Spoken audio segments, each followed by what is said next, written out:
How much space does yourself need? I can't remember before seeing such a quantity of very large trucks, capital letters, and also Jeeps as I've seen over the past month in my area. They are very large. I know that this is a recent design change to make trucks look more intimidating, and I've been a bit angry, I guess, at seeing such large numbers of them on the road, wondering if they're driven by people who moved to Montana recently looking for a mythical place where government will leave them alone. It feels telling, but also completely prejudicial of me that I am constantly noticing their license plates, almost all of which are Washington or California.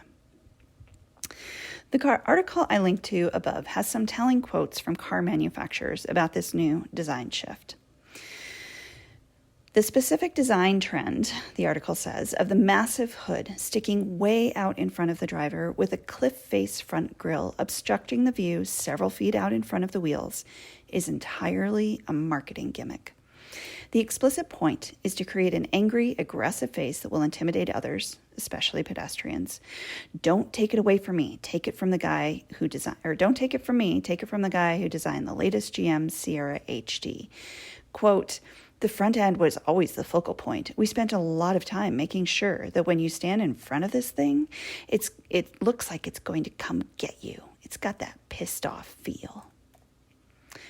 Certainly working on me, and I have little doubt that it works for the people who choose to drive them for that reason.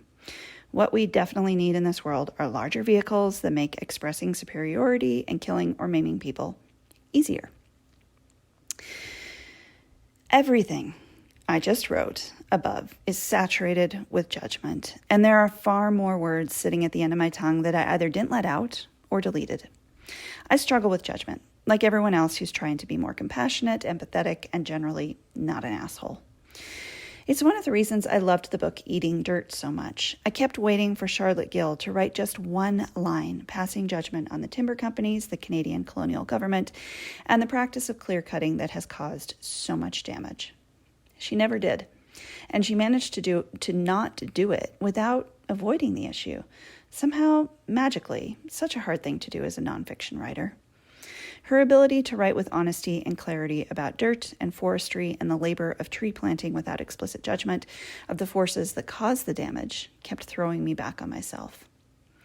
Why did I want her to judge so badly? How did she manage to write of extraction and its harms in a way that felt like the eon's slow process of creating soil itself? Is the urge to judge and condemn, even when it's justified, its own kind of strip mining?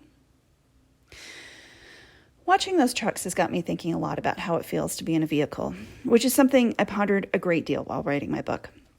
About how a car is not just an expression of identity, but an extension of our physical self.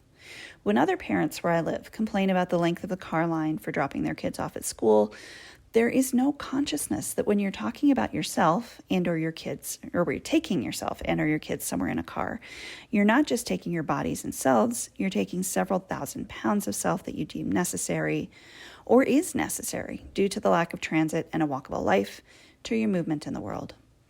Those trucks and Jeeps are a manifestation of the hunger to take up more space, to declare that nobody can limit not just your chimeric-like freedom, but how you physically exist in this world, what you do, how much you consume, how much space you can spread yourself into. Not just yourself, yourself. All its desires and angers, its needs and wants, its craving for judgment and control. To keep that self contained barely within your own body, to subvert the need to surround it with more space, more power, more declaration of your existence and entitlements is incredibly difficult. I should stop saying you. It's not like I don't drive. Is my desire to judge, my craving for righteous indignation and anger, little different than those big trucks? I can argue that it causes less harm, but that is not something I know for sure. Maybe they're both just manifestations of a need for control. I still think those designs should be illegal, not because they prompt anger and fear, but because they truncate drivers' sight lines. It's hard to see past the high straight hood, especially hard to see children, and are partly linked to an undeniable rise in pedestrian deaths over the past few years. See also road design. I can say no, we shouldn't have this thing in the world, while also refraining from judging the people who buy it. Can't I? I can try. I'll keep trying. I just wish people who want this kind of life, this kind of world, could give a little in return. Take care of yourselves.